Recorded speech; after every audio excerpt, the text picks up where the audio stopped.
सोलापूर शहरातील काँग्रेसचे माजी नगरसेवक तसेच आंबेडकर चळवळीतील सक्रिय नेते प्रवीण निकाळजे यांचे शनिवारी पहाटे हृदयविकाराच्या तीव्र झटक्याने निधन झाले.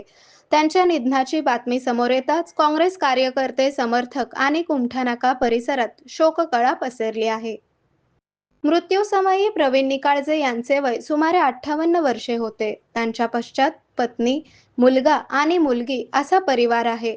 संजय नगर कुमठानाका येथील निवासस्थानी पहाटेच्या सुमारास त्यांना अचानक हृदयविकाराचा तीव्र झटका आला.